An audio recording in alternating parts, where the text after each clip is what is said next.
première fois que je me suis rendu dans un salon du bien-être où des centaines d'exposants proposaient leurs services, je ne savais pas où donner de la tête tant les offres étaient variées. De l'intuition, ça c'est le point fort de votre personnalité.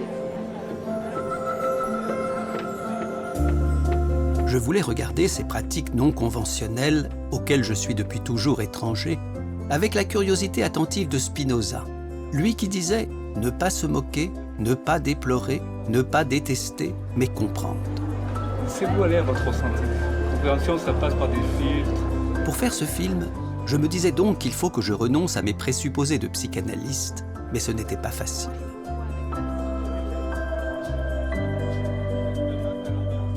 D'abord, parce que je savais évidemment que le bien-être est un formidable produit d'appel pour notre société de consommation, mais aussi et surtout parce que j'avais à l'esprit les graves accusations qui occupaient les médias depuis des mois.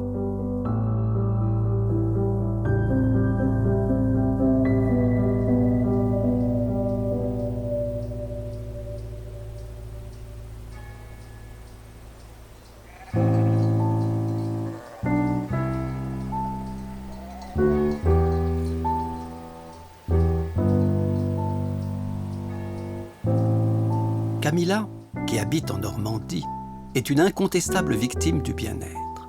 Elle a d'ailleurs poursuivi en justice le naturopathe qui avait suivi son compagnon malade et qu'elle tient pour grandement responsable de la mort de celui-ci, survenue en décembre 2018. Mon amoureux et moi, on avait chacun sa société de production, chacun dans le milieu du bio, du naturel.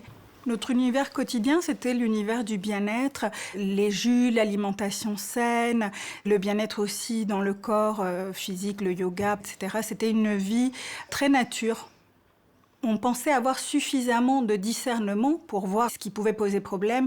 Par exemple, les manipulations de certains thérapeutes. On se sentait protégé puisque nous, on savait là où était la limite en fait. Mon compagnon apprend qu'il a un cancer, il sent une masse dans son testicule droit. Et en fait, la première chose que je lui dis, c'est « il va falloir le retirer ».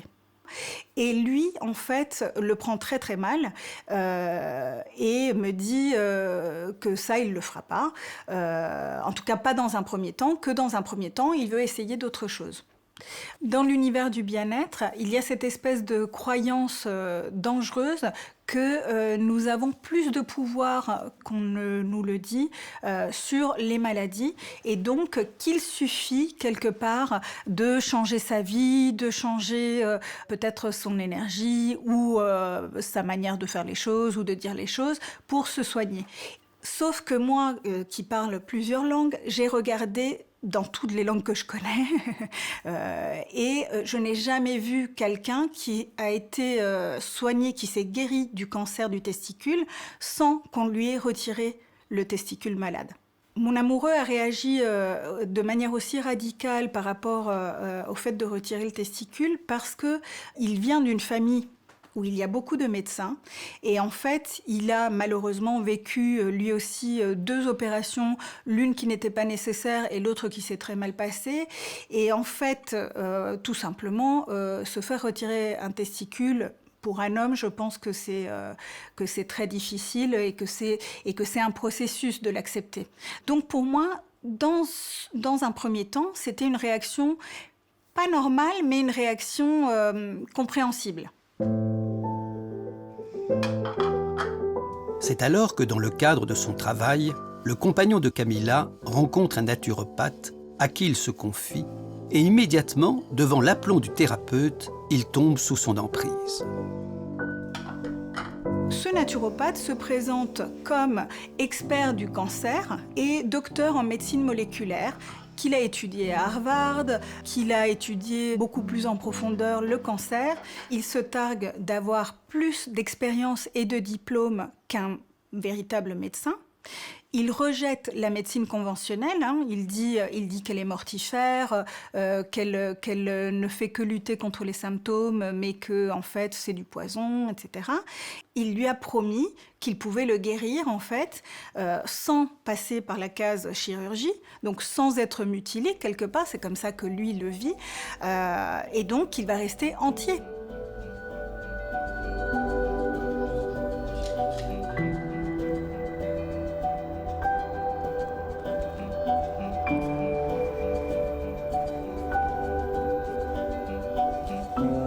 traitements que ce naturopathe propose à mon compagnon sont hyper violents parce que c'est des purges, des jeûnes, soit des jeûnes hydriques, soit des jeûnes secs, qui peuvent durer plusieurs jours. Moi, j'ai essayé de le faire une fois, et pourtant je suis habituée à ce genre de choses. Je fais du jeûne intermittent, c'est pas du tout violent pour moi. Mais quand je l'ai fait, c'est hyper violent pour le corps. Et alors, quand on est malade, c'est dramatique. C'est pas possible. Je sais même pas comment il a pu supporter, mon compagnon, toute cette souffrance. Parce que ça a été vraiment de la souffrance. À chaque fois, le naturopathe le rassure. Mon compagnon ne voit même plus qu'il maigrit, qu'à un moment donné, il ne peut même plus monter les marches. Il est obligé de monter à 4 pattes les marches. Le naturopathe lui dit « mais ça c'est normal, donc il perd des kilos, c'est normal, il se sent pas bien, c'est normal », jusqu'à un moment où il est agonisant. Et qu'il continue à lui dire que c'est normal, que c'est son corps qui est en train de guérir. Donc il invalide toutes ses sensations et il invalide tous ses symptômes. En fait, c'est ça, c'est ce mélange-là, c'est à la fois cette parole d'expert et de tout sachant, et à la fois moi qui ne fais pas le poids, même si je vois ce qui est en train de se passer, ma parole n'a plus autant de poids puisque moi je ne suis pas experte. Viens ma doudoune, viens. Au bord de l'épuisement, le compagnon de Camilla finit par accepter d'aller aux urgences. Le verdict est terrifiant. Il y a des métastases partout, on lui retire 2,5 litres d'eau des poumons. Si on ne vous hospitalise pas à la seconde, lui dit le médecin de garde, vous mourrez dans la nuit. Il réalise que tout ce que lui a dit ce naturopathe, c'était faux. Et donc il a un choc terrible. C'est toutes ces convictions, toutes ces croyances, si on peut dire, qui s'écroulent tout d'un coup. Et ça veut dire qu'il a passé des mois à écouter quelqu'un qui le menait vers la mort, en fait. Mon compagnon décède 9 mois après la fin de ses consultations avec ce naturopathe, simplement parce que la chimiothérapie l'a fait durer, en fait. Ce récit aux portes de l'enfer est une condamnation implacable des dérives du monde du bien-être. Mais Camilla, que la douleur et le procès qu'elle avait intenté au naturopathe de son compagnon auraient pu faire basculer dans un rejet sans appel, ne remet pas pour autant en question toutes les pratiques du bien-être. Ce procès, ce n'est pas le procès du monde du bien-être, c'est le procès de cet individu en question, d'une part pour prévenir les victimes potentielles et d'autre part parce que ce n'est pas juste non plus pour cette profession quand on la fait sérieusement. Les mots de Camilla résonnèrent dans ma tête. Cette profession quand on la fait sérieusement. En quittant la Normandie, je pris donc une décision. Aller voir non pas l'un de ces gourous aussi toxiques que caricaturaux que les médias avaient à juste titre dénoncés, mais des praticiens considérés comme sérieux dans le milieu du bien-être, histoire de comprendre, loin de tout anathème, leur véritable dessein. Et je choisis pour cela d'aller dans le sud-est de la France. En essayant que ce soit dans un axe, puis on revient en inspirant. Je me retrouvais ainsi à Pierrerue, au hameau des Magnans, au milieu d'un stage de jeûne qu'encadraient Romane, réflexologue, Marion, naturopathe, et Pascal, chargé lui de la mise en mouvement du corps de la quinzaine de participants présents dont la fatigue était palpable en ce 4e jour de jeûne. Avais-je affaire à des ennemis de la médecine officielle? Non, moi je suis pas du tout une ennemie de la médecine officielle. Au contraire, et ça c'est le cadre qui est très clair dans la naturopathie, c'est qu'on se situe en complémentarité et pas du tout à la place. On n'est pas là pour remplacer les médecins, on n'a pas fait médecine, on n'est pas formé aux molécules médicamenteuses. En fait, nous, on va agir principalement sur ce qu'on appelle les dysfonctionnements. Ça peut être des troubles du sommeil, de l'eczéma, des choses qui ne mettent pas le pronostic vital en jeu et qui vont plutôt s'inscrire dans la chronicité.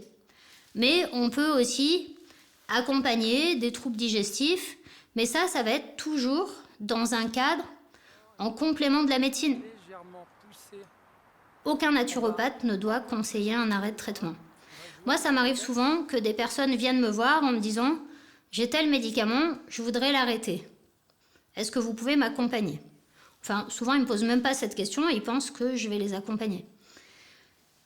Non, moi, j'accompagne pas à l'arrêt d'un médicament. Enfin, chaque médicament a ses règles, ça prend du temps pour les arrêter, enfin, il faut penser des dosages, etc.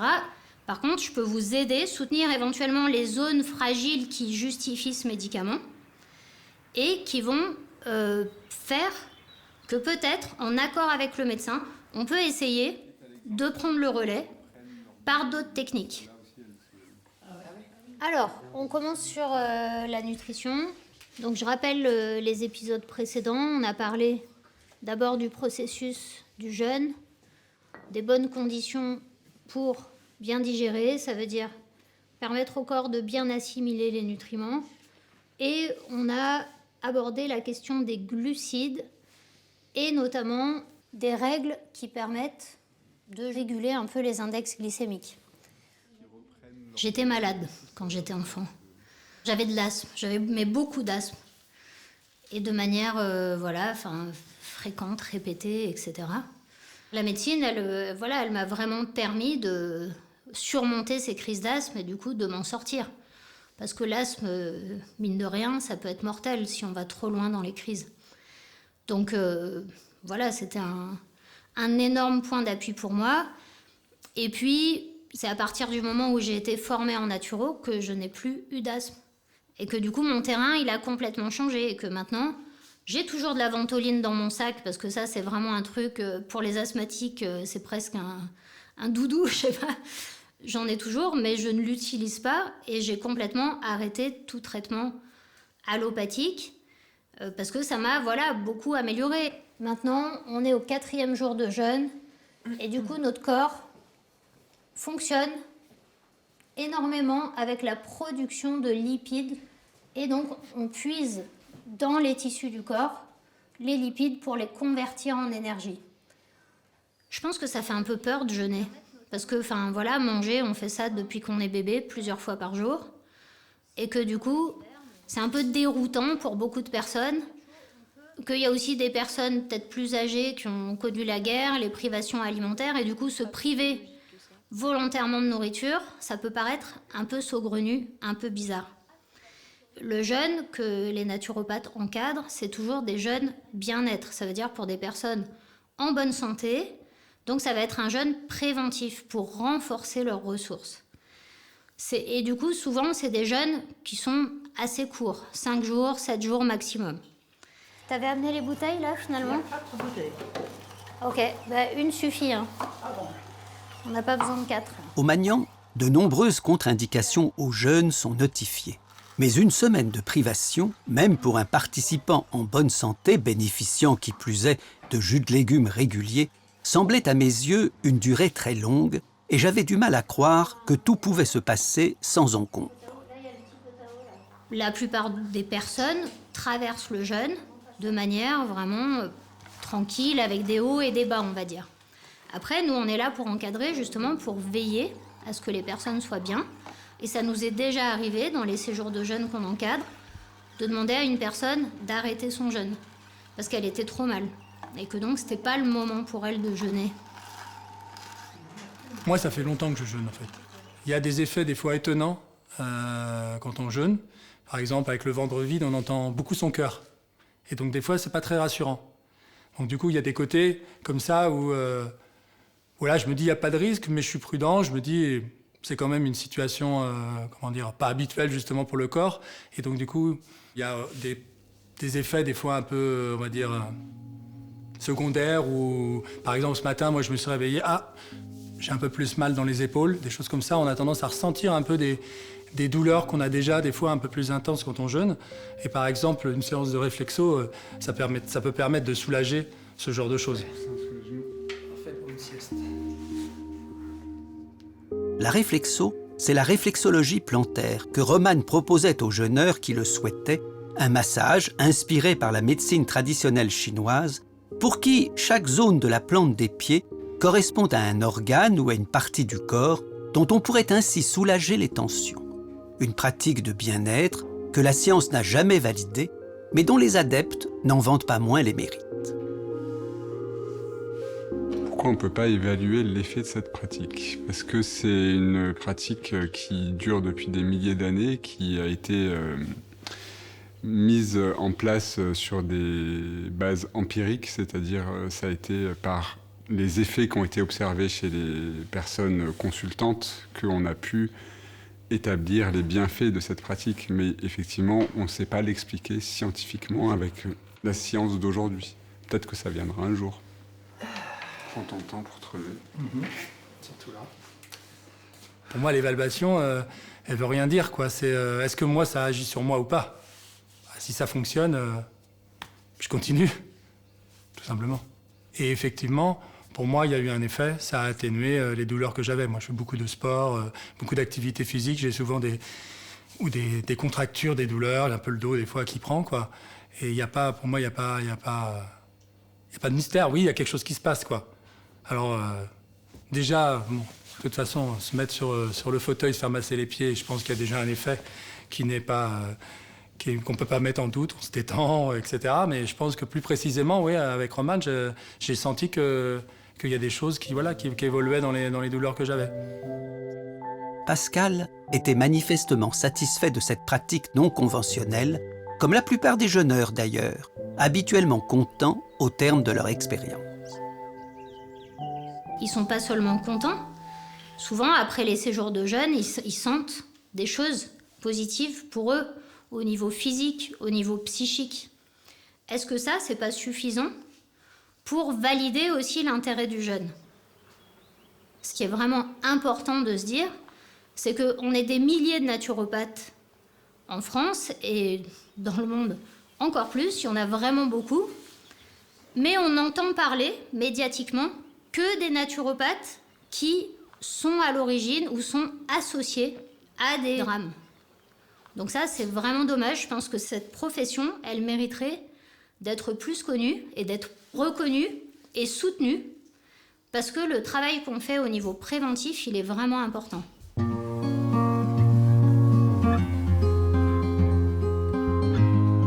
En quittant les jeûneurs de Pierrerue, qui avaient accepté de vivre pendant une semaine dans un monde parallèle, je me proposais de découvrir cette fois une toute autre pratique de bien-être, l'anti-gymnastique, inventée par une kinésithérapeute décédée il y a une dizaine d'années, Thérèse Bertherat. On nous dit qu'il faut que le corps se fortifie, qu'il faut suer et transpirer, expliquait-elle. Alors, pour avoir la forme, on enfourche son vélo, on se pend à l'espalier, on s'essouffle au jogging, on empoigne des haltères.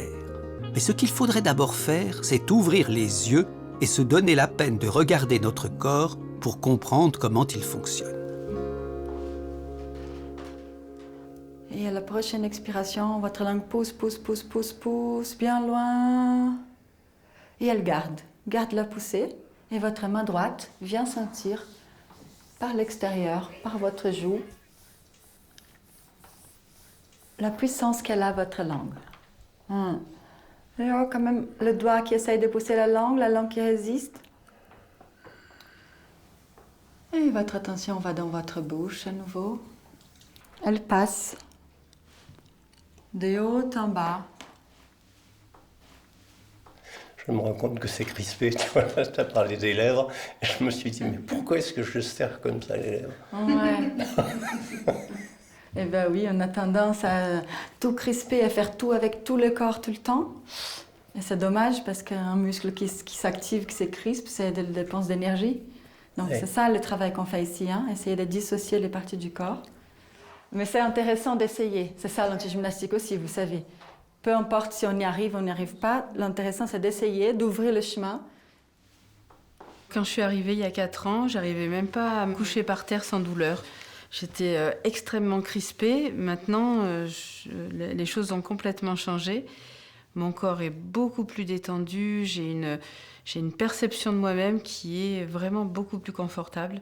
Je sors dans la rue, je marche, on dirait une jeune fille, quoi. Ce que je ne suis plus, malheureusement, mais...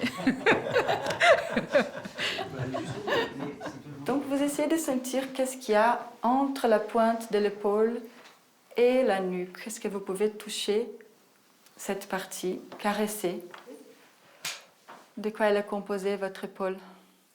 Moi, ce qui m'a touchée dans l'antigymnastique, c'est que je comprends mon corps. Mais je le comprends pas théoriquement, justement, comme vouloir... J'ai pas une volonté de faire quelque chose, je vais aller sentir, tiens, par un mouvement que j'aurais jamais fait toute seule, soudainement, j'ai une détente de toute ma chaîne musculaire. Et ce que ça m'apporte, c'est des endroits d'expérience qui me font comprendre les liens dans les articulations de mon corps, dans le port de ma tête, dans la façon dont je vais m'asseoir qui va avoir un impact sur tout le reste, etc. Antigymnastique.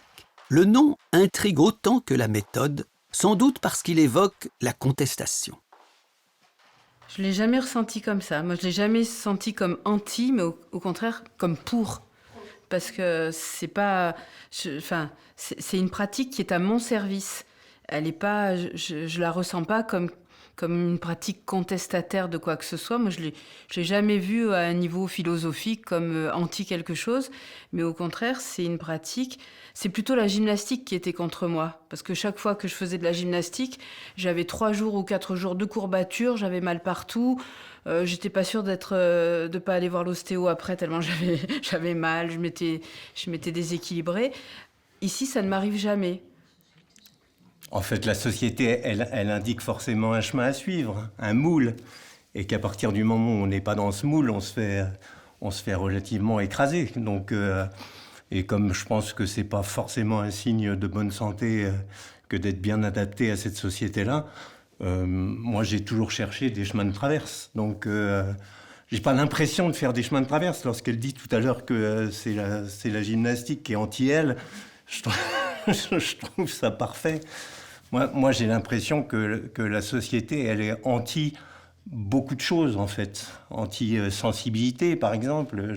Lorsque vous êtes sensible dans cette société-là, vous êtes mal barré, parce qu'on est dans une société hyposensible et que c'est vachement dur, lorsqu'on l'est, de vivre dans cette société-là.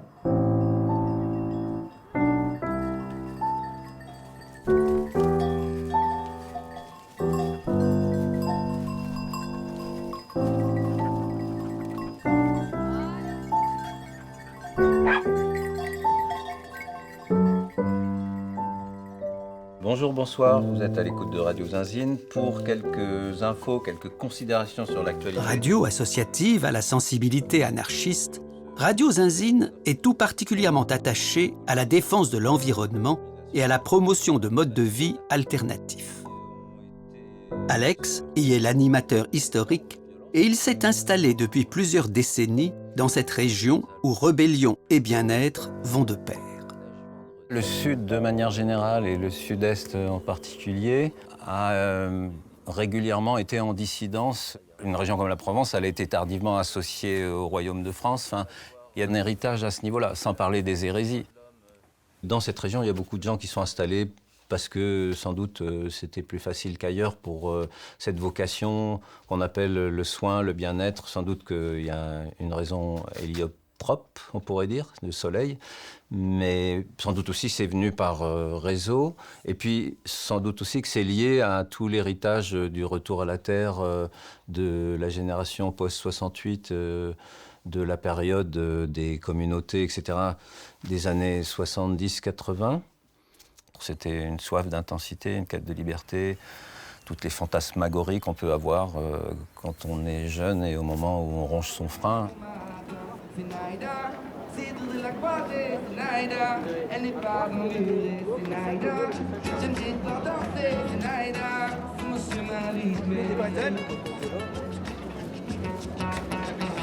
Jour de marché à Fort-Calquier. Jour de marché dans la ville qu'on pourrait appeler la capitale du bien-être, tant sont nombreux ici les adeptes des pratiques non conventionnelles. 10h30 au clocher de la concathédrale de Fort-Calquier, devant laquelle je me trouve, sur la fameuse place du Bourget. Ce jour-là, Alex fait un micro-trottoir sur le bien-être et la politique. Politique et bien-être ? Ouais. Oui, moi j'ai fait, je pense, un choix politique en m'installant comme agriculteur bio, petit. Ouais. C'est un peu un choix politique de refus de la société de consommation. Tu faisais quoi avant ? Je faisais des études plutôt industrielles de gestion de production. Ah ouais. Et j'ai dû faire un rejet. Et tu étais dans quelle région? En région parisienne. Ah ouais, d'accord. Dans le Val d'Oise. Ouais. À ce moment-là, je me suis rendu compte de ce que je voulais pas faire, avant de savoir ce que je voulais faire. Et du coup, je suis venu en Provence voir des copains qui voulaient s'installer en communauté. Et je dis non mais c'est trop bien ce que vous faites, je vous rejoins. Et ça, c'était quelle époque alors? C'était en 2002, Ah oui. il y a 21 ans. Ce que je trouve intéressant dans le bien-être, c'est se réapproprier sa santé en fait. Parce que ça s'inscrit dans une démarche où il y a du yoga à côté, où il y a d'autres pratiques. Et c'est des pratiques en fait qui viennent s'agglomérer, s'agréger. Et du coup, je trouve ça bien aussi d'avoir des espaces justement un peu de vacuité où on peut laisser émerger d'autres choses, des idées, des aspirations profondes. Merci, Merci beaucoup. poursuite. Ça marche. Et hasard des rencontres, Alex tombe sur Monica, que nous avions filmée la veille dans son cours d'antigymnastique. C'est comment on peut prendre le pouvoir de son propre corps Oui. et pas laisser le pouvoir aux autres, aux praticiens, aux médecins, à la société. Oui, Comment on peut soi-même être autonome avec son propre corps. Reprendre le pouvoir sur son propre corps. En expliquant à Alex que tel est son objectif, Monica a sans doute donné la clé qui permet de comprendre le point commun des adeptes du jeûne, de l'antigymnastique et de la plupart des pratiques non conventionnelles. Ce que tous reprochent en fait à la société, et en particulier à la médecine, c'est de nous asservir tout en affirmant vouloir notre bien. Je ne suis pas contre la médecine conventionnelle du tout. Au contraire, je trouve que ça c'est génial que ça existe. Ce que je trouve qui est dommage, c'est que les gens vont chez le docteur comme ça, dans ces rapports vraiment d'admiration et d'espoir, et comme s'ils oubliaient qui il était. Et je pense que quand le docteur te donne une ordonnance, ou te donne un traitement, ou te propose une chirurgie, derrière, il faut que toi, tu écoutes avec ta fameuse boussole intérieure pour savoir est-ce que c'est vraiment ça que je veux. Et si tu ne sens pas, il faut aller voir un autre, comparer 2-3 avis. Parce que ce que je trouve dangereux aussi dans la médecine conventionnelle, c'est cette obéissance aveugle, parce qu'on croit que l'autre sait plus ce qui est bon pour nous que nous-mêmes. Évidemment, il a son savoir de médecine, c'est X années d'études qui sont respectables et qui sont précieux pour tout le monde, enfin pour la société. Mais il y a cette idée aussi qu'on perd le repère, comme si on devait obéir, c'est ça et c'est pas autrement. Reprendre le pouvoir sur son corps, mais plus généralement sur sa vie, ils sont nombreux, comme Monica, à avoir quitté les grandes villes pour y parvenir. Ainsi Lorraine et sa fille Colombine. Tu es arrivée ici il y a combien de temps? Moi, je suis arrivée, alors ça fait 12 ans que je suis dans la région. Et avant de ça, j'ai passé 8 ans et demi à Paris. Qu'est-ce qui t'a fait venir là? Qu'est-ce que tu faisais à Paris? Alors, je travaillais d'abord dans une banque comme chargée d'affaires pour les grandes entreprises. Et voilà, mais le temps passant, 28 ans, je me suis dit que ça me tirait vraiment pas en avant. Et j'ai atterri ici parce que j'avais trouvé une ferme où il y avait des chèvres, où je pouvais venir un peu me tester. Et puis finalement, j'ai récupéré le troupeau de chèvres. Moi, quand je suis arrivée de Paris aussi, j'étais étonnée de comprendre finalement des choses que je ne cherchais même pas, du rythme de la nature. Oui. Déjà avec les saisons, en achetant chez le magasin de producteurs ce qu'il y a, c'est ce qu'il y a là. Des saisons, c'est pas tomates en décembre, etc. Mais c'est un peu basique aujourd'hui. Mais pour moi, à l'époque, tout ça, ça fait partie de grandes découvertes et de savoir, ah oui, on peut vivre au rythme de la nature. J'ai grandi à Rio, au Brésil, dans une famille un peu aisée, avec beaucoup de confort, beaucoup de services. Je vivais dans cette famille, mais comme plein d'autres, où il y avait toujours des gens qui venaient faire un jus de fruits pressés le matin, alors qu'ils venaient de faire 2 heures debout dans un bus blindé de la banlieue. Et ça paraît normal là-bas, mais vraiment, ça me gênait profondément, mes valeurs, je sais pas, je savais pas trop qui j'étais, j'y étais parce que j'y étais et c'était comme si je devais être heureuse comme ça parce que tout allait bien. Mais il y avait un truc très fort en moi. Je pleurais tous les jours de ma vie, je pleurais tous les jours et je savais pas pourquoi. Et je culpabilisais parce que vraiment tout allait bien dans l'apparence. Et c'est ça, c'est l'apparence, ce mot-là qui m'est venu, qui me gêne énormément dans cette société hyper américanisée, hyper de surconsommation et de la beauté physique, être impeccable tout le temps, que j'ai vécu autour de moi avec ma famille, mes amis. Et je voulais couper de ça, mais je ne savais pas comment. Changeant de continent, Monica découvre en France une société plus libre, moins dure, mais néanmoins également malade. Tout cet engouement pour le bien-être des dernières années est dû au fait que les gens vont mal, les gens sont à bout. Et j'ai l'impression que ce mal-être, il vient se développer petit à petit avec cette société de compétition. Les individus, notre éducation, elle ne nous invite pas à être en collaboration avec les autres, plutôt en compétition. Il faut être à la hauteur, il faut être meilleur que les autres. Tous les systèmes scolaires de notation, etc., qui nous met une pression de dingue et on finit par perdre énormément d'énergie et de santé en essayant d'être quelqu'un d'autre, en essayant d'être ce que la famille, la société attendent de nous et pas ce qu'on est vraiment. Le monde du bien-être, Monica y entre par hasard le jour où son deuxième enfant, âgé de 2 mois, a une bronchiolite. Notre médecin homéopathe nous a conseillé de faire la kiné respiratoire. Et le bébé, il est allongé et il appuie sur les poumons du bébé comme ça.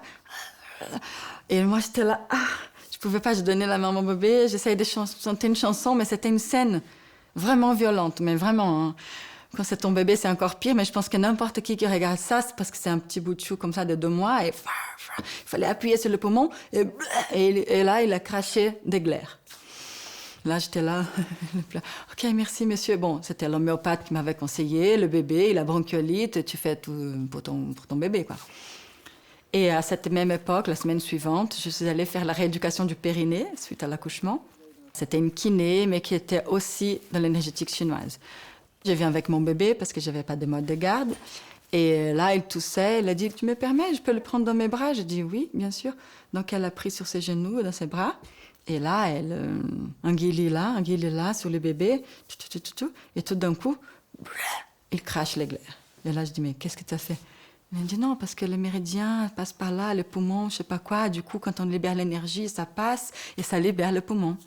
Et depuis, toutes mes démarches, je cherche d'abord quelque chose de plus doux, de plus holistique, comme on dit. Le grand mot holistique, ça veut dire que ça ne saucissonne pas le corps en partie. Ce sont des techniques qui prennent en considération l'être tout entier. Bonjour, bienvenue. Et c'est ce qui fait que Monica, toujours partante, ne cesse depuis ce jour-là de multiplier les expériences de bien-être, même lorsqu'il s'agit simplement de se couper les cheveux. Donc, j'ai pas envie d'enlever beaucoup aujourd'hui. D'accord. Juste pour donner un peu de vie. Depuis plusieurs années, je vais plus chez le coiffeur habituel, normal. Je coupe les cheveux par une technique qu'on appelle coupe énergétique. On arrive, et elle fait un massage du crâne. Elle sent, c'est par rapport aussi, je pense, au méridien aussi, en énergétique chinoise, au shiatsu, le massage japonais. Pendant le soin, je sens vraiment l'énergie qui circule dans tout mon corps, la respiration qui s'apaise. Et après, donc, il coupe avec ce qu'il appelle le tanto. Le tanto, c'est une espèce de rasoir. Le tanto, c'est mon outil de coupe, c'est avec lui que je travaille. Donc, qui était l'outil spécialement porté par les samouraïs et aussi le seul que les femmes avaient le droit de porter pour de l'autodéfense. Donc c'est un outil qui demande beaucoup de maîtrise et d'alignement pour le praticien.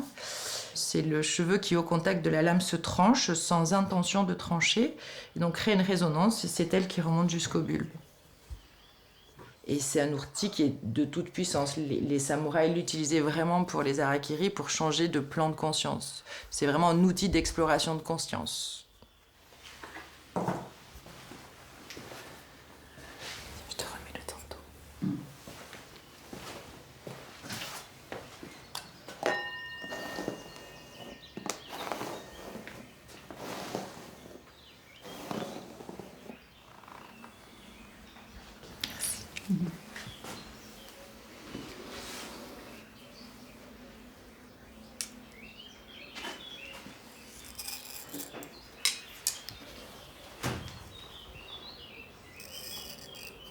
le côté intéressant de cette méthode.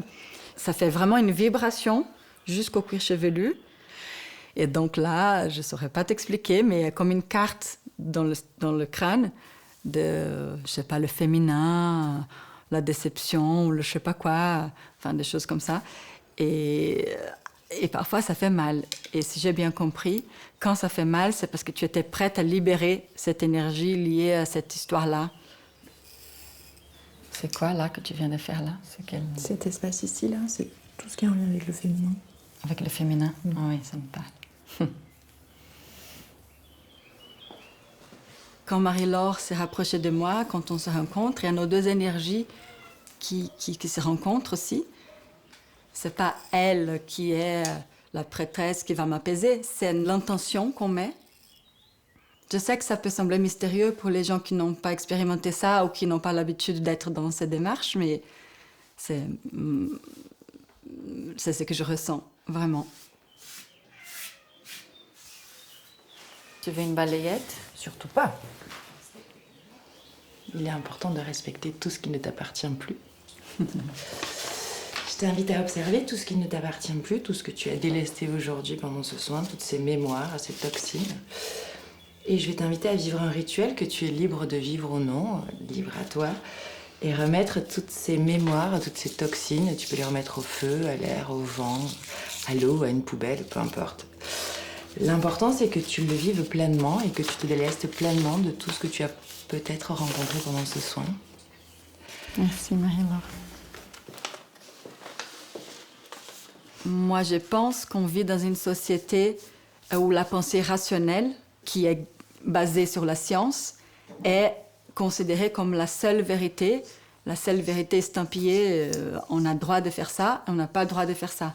Et que si on pense à côté, si on voit la vie à travers d'autres prismes, d'autres lunettes, bah, ça va sembler bizarre, étrange, charlatanisme, sectaire, etc. Et ça, c'est un vrai problème pour moi, parce que c'est justement une manière d'être dans la vie, quoi. Cours, camarade, le vieux monde est derrière toi, disait-on en mai 68. Et 60 ans plus tard, le vieux monde court sans doute encore plus vite, s'adaptant très bien aux besoins nouveaux qui sont dans un premier temps en contradiction avec sa logique. Dans toute la palette de propositions pour le bien-être, il y a aussi un certain souci de confort bourgeois individualiste pour une bonne partie de la clientèle. Ça dépend vraiment beaucoup des personnes. Je pense qu'il y a des tendances très différentes. Il y a une tendance qui est celle que je parle, un peu égocentrique, un peu narcissique, et souvent pour des gens qui ont des moyens. Il y a une tendance à l'autre bout qui est de gens qui sont engagés, qui sont accueillants, qui sont sensibles à l'époque dans laquelle ils sont, qui sont indignés par exemple contre les inégalités qui s'accroissent à l'heure actuelle, sur qui on peut compter éventuellement pour accueillir un migrant.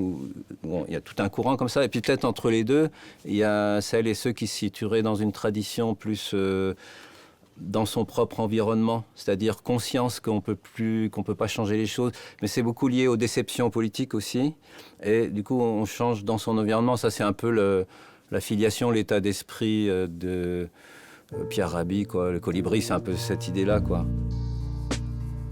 Colibri.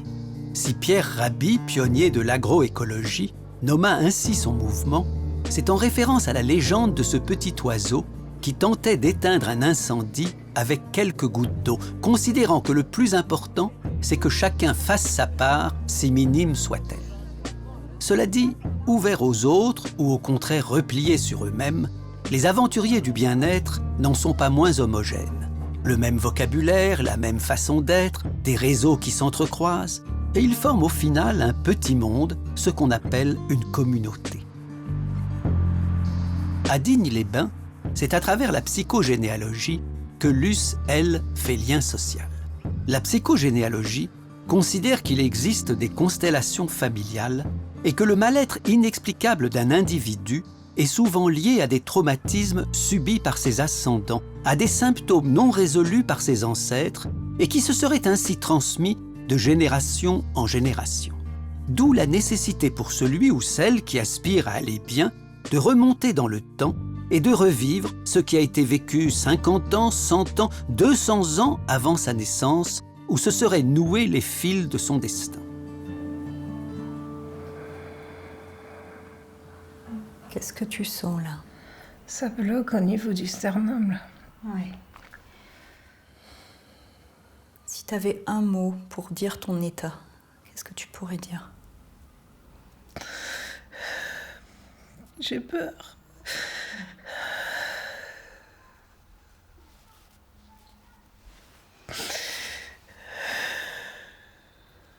Est-ce qu'il y a eu un moment dans ta vie où tu as senti une même forme de peur? Quelque chose qui t'a pu te saisir de la même manière? Est-ce que tu as un souvenir? Oui, j'en ai plein. Beaucoup? Est-ce qu'il y en a un le plus antérieur possible? Les gens qui viennent ici viennent parce que soit ils ont un mal-être corporel, soit parce qu'ils ont un mal-être relationnel qui les pèse aussi au quotidien. Je leur propose d'aller trouver les sources qui provoquent en eux ce mal-être et qui vont leur permettre de se connaître mieux, de manière à pouvoir eux-mêmes trouver des solutions qui leur apportent un bien-être. Si tu as fait une personne à faire venir dans la salle, tu sens qu'il pourrait te redonner de la respiration, qui tu pourrais faire entrer? Donc ça peut être un membre de ta famille, comme ça peut être complètement une ressource, comme un personnage, une forme d'icône.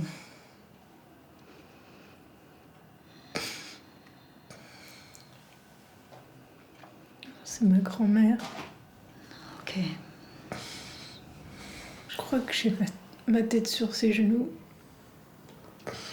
Elle a une main magique.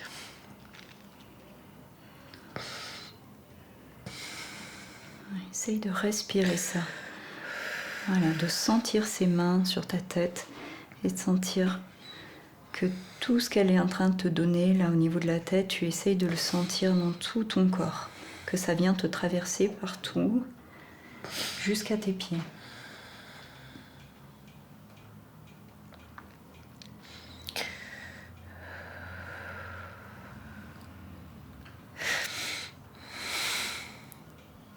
Est-ce qu'elle te dit quelque chose? Ouais. Est-ce que tu veux me dire ce qu'elle te dit?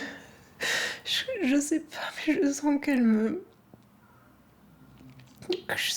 J'arrive à me connecter à une joie intérieure. Goûte-la, comme si cette joie, elle t'habite. À travers la psychogénéalogie, certains mots du corps ont trait à ce qu'on pourrait appeler un tableau traumatique chez un ancêtre qui n'aurait pas trouvé la solution dans sa propre vie et qui aurait continué à subir ça jusqu'à l'instant T de sa mort. Et donc, les lignées qui se prolongent auraient des manifestations de ces émotions qui n'auraient pas pu trouver chemin. Je peux prendre l'exemple d'une personne qui avait de grandes douleurs au niveau du cou, notamment au niveau des cervicales, qui n'arrivait pas dans aucun traitement à pouvoir résoudre ce problème-là. Et donc, en constellation, elle a pu être révélé que sa grand-mère s'était pendue et depuis, c'est un mal de cou qui s'est complètement délié. Maintenant, le mot peur. Est-ce qu'il se manifeste toujours de la même manière? Non, c'est plus là. Ça a descendu comme si je l'avais... comme si je l'avais avalé. Luce en est sûre. La psychogénéalogie lui a permis de remonter jusqu'à une aïeule qui a fait de la prison et dont les souffrances, la solitude, le sentiment d'enfermement lui auraient été transmises. Et ses mains, y compris ses mains d'enfant, sont pour elle comme l'indice de cette transmission. Ces mains, elles sont très lignées, effectivement, oui, elles sont un peu ridées, je pense. Il y avait cette impression, d'être un peu comme une petite vieille dans un corps d'enfant. Aujourd'hui, C'est mon outil de travail. Donc j'ai la sensation comme si elles sont porteuses d'une intelligence et d'une mémoire en fait qui me dépasse et qui me permet aujourd'hui de travailler avec ces mains. Gamine, je pouvais me dire en fait oui, j'ai des mains de vieille parce qu'en fait j'ai vécu plein de vies. Donc j'arrive toute vieille dans cette vie, mais parce que j'ai vécu plein de vies. Donc je m'en amusais. J'ai pas de croyance particulière sur la réincarnation, mais par contre, je suis fondamentalement convaincue qu'on tient la mémoire du monde à l'intérieur de nous. Oui.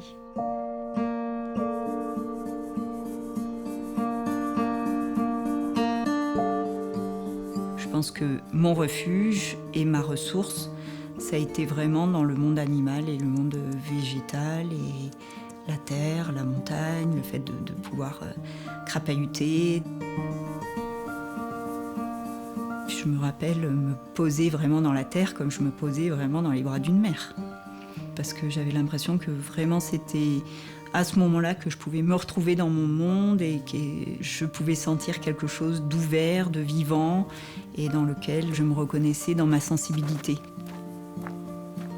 J'avais l'impression d'avoir subi des états que je ne comprenais pas, des états de souffrance, des états de tristesse, des états effectivement de mal-être dont je ne comprenais pas la source. C'était pas une insatisfaction matérielle, mais une insatisfaction morale de se dire oui, cette vie est dure, cette vie est lourde, cette vie est difficile. Et ça me met dans l'émotion de reparler tout ça, retrouver cette petite fille qui effectivement avait la sensation d'avoir comme à porter quelque chose qui était beaucoup plus lourd qu'elle.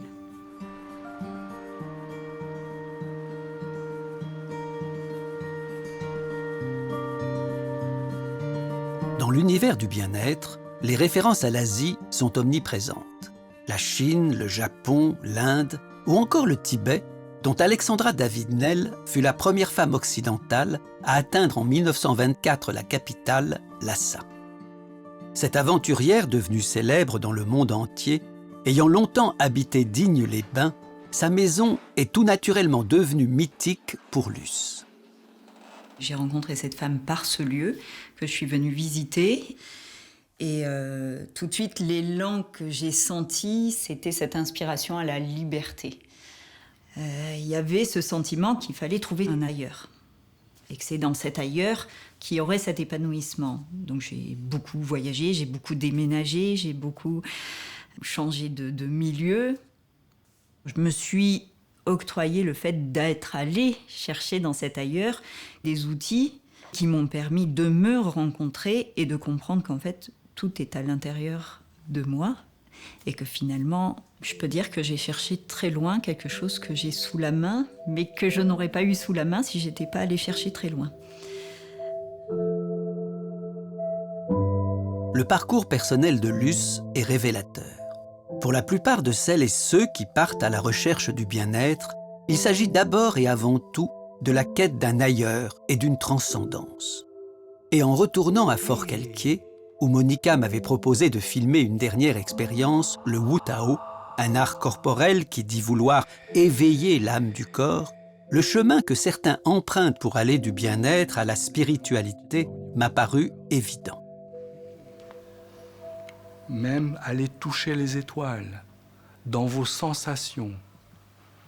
Étirez-vous, laissez-vous l'onde vous étirer jusqu'à aller toucher ici. Caressez, donc prolongez votre sensation, prolongez-la loin dans les profondeurs de la terre, jusqu'à la voûte céleste. Et on laisse le mouvement doucement s'accélérer.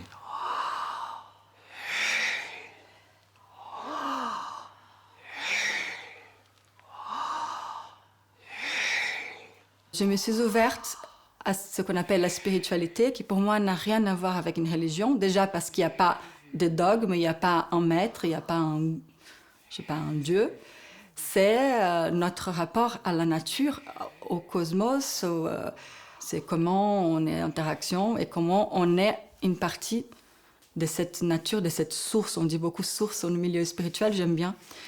Et on est tout le temps en interaction avec ça. Et c'est ça la spiritualité pour moi. C'est cet échange énergétique entre les gens, les animaux, les plantes, les minéraux, tout ce qui nous entoure. De ce voyage que j'ai entrepris en terra incognita, j'aboutis pour ma part à cette conclusion. Si autant de méthodes non conventionnelles prospèrent, cela est dû bien sûr à l'existence de souffrances impossibles à apaiser. Mais cela tient aussi au désarroi d'une société en quête de sens autant que de remèdes. Alors oui, le monde du bien-être est le creuset de nouvelles croyances qui défient la raison et la science. Et pour ma part, je m'en sens toujours aussi étranger, mais ni plus ni moins que des croyances religieuses. Bien sûr, cela n'est pas sans danger. La porte étant du coup grande ouverte aux charlatans et aux manipulateurs.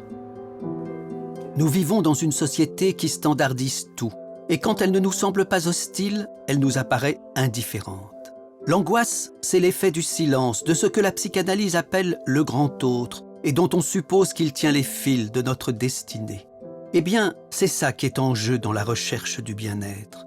Trouver des réponses à cette question angoissante sur laquelle la science reste muette. Mais quelle est donc ma place et mon rôle en ce bas monde ?